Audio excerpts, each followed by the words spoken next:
Hello friends, welcome to the channel where we bring you the latest military updates from Ukraine. Today we'll discuss the situation in Ukraine as of November 7th, 2024. A huge number of events have occurred, so let's get started. We'll begin with the United States, which in my opinion is currently the source of the most crucial news directly impacting the events unfolding between Ukraine and the Russian Federation. Today, the US presidential election results have been finalized. According to official reports, Donald Trump, the 45th President of the United States, has won, making him the 47th President. In this race, he faced Democratic candidate Kamala Harris, who was, in military parlance, decisively defeated. Trump's victory wasn't only in the presidential race. Today, elections were also held for the Senate and the House of Representatives, where his allies from the Republican Party also claimed strong victories.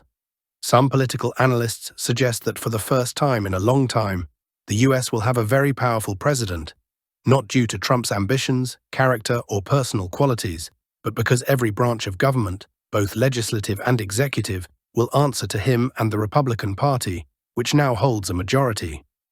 Analysts believe this could mean Trump will face virtually no barriers to implementing any reforms he deems necessary, both within the US and abroad. He will indeed be a strong president, but it should be noted that he will not assume office immediately. Joe Biden, the 46th president, will remain in office for another 3 months until January 20th. Trump's inauguration is scheduled for that date in 2025, and only then will he begin leading the country. Most European leaders have already congratulated Trump. Macron was among the first, and Zelensky has also extended his congratulations. However, this situation remains complex, with political maneuvering among leaders who are deciding whom to support and what to do next. There are questions about whether Trump will continue supporting Ukraine, and it's difficult to say at this point. One thing is already clear, though: these elections have immediately impacted the everyday Ukrainian soldier. For these soldiers, the situation has been simplified. If the Democrats win, represented here by Kamala Harris, the US will continue supporting Ukraine. But if the Republican Donald Trump wins, then Ukraine may lose financial aid and might sooner or later face the possibility of surrendering. This sentiment is being discussed by every Ukrainian soldier, in every trench, foxhole, forest shelter, tank and vehicle. For them, this uncertainty about the future is becoming a significant demotivator for continuing the fight. Why continue fighting or even risk death today if tomorrow negotiations might start, leading to peace or some form of surrender? Every Ukrainian soldier is talking about this, as uncertainty has arisen for the first time since the beginning of the special military operation. This uncertainty has already started affecting the front line. Here's the English translation. Over the past day, Russian forces have reportedly managed to significantly expand their control zones, possibly aided by Donald Trump's victory in the US presidential election. Let's start with the southern Donetsk direction, where there have been numerous updates on the map, and pro-Ukrainian cartographic services report further Russian advances from Shakhtarsk and Yasnaya Polyana toward Razdolnoye. Neutral cartographers also note Russian movement westward from Shakhtarsk toward Velikaya Novoselka. It appears that Ukrainian forces are retreating from these front lines with little resistance.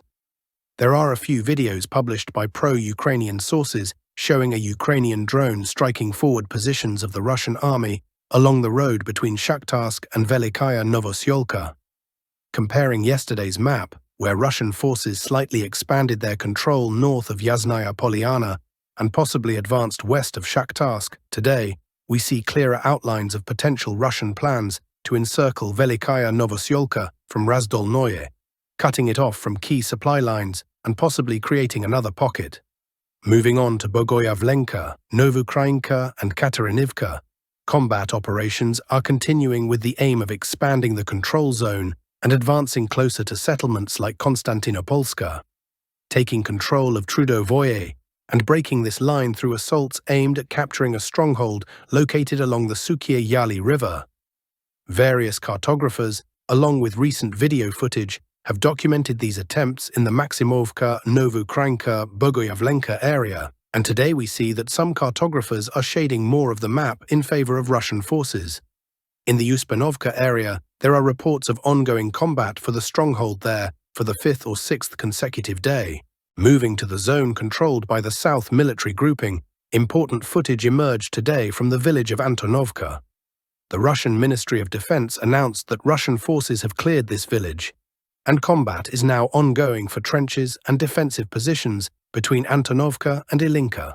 Footage shows a large column of Russian forces moving toward Ilinka under Ukrainian artillery fire, though the strikes appear imprecise and provide minimal resistance to Russian forces. Some reports suggest that part of Ilinka may now be under Russian control. Returning to the map, Russian forces were observed moving along Stepovaya Street toward a stronghold. In the coming days, we may see additional updates on the map.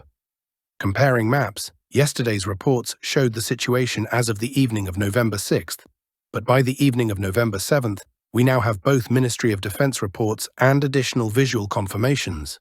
Turning to the Kurakovo area, the Russian 114th Motorized Rifle Brigade published footage showing soldiers raising the brigade's flag on the western outskirts of Stepanovka, which allowed cartographers to shade this entire village in favor of Russian control. When comparing the map, some cartographers, both pro-Ukrainian and neutral, had already confirmed this information. But it was only today, November the 7th, that visual confirmation allowed for a more definitive assessment of contested territory, now under Russian control. In Kurakovka itself, there is ongoing information about Russian forces advancing eastward toward the center, and for the second time since the beginning of the Kurakovka assault, there are reports that Russian forces have taken control of the Roy railway station. This area is now under Russian control, but I would remind you that during the initial assault on Kurakovo around October 30th to 31st, there were similar reports that Roy had fallen under Russian control. Today, a week later, we received a second confirmation, suggesting that Ukrainian forces may have initially counterattacked to regain control, but now Russian forces have a more secure hold over the area. On the Selidovka direction, there has been no noted advancement in the past day, but in recent days, Russian forces have renewed offensive operations west of Selidovka and Tsukurino since the beginning of November.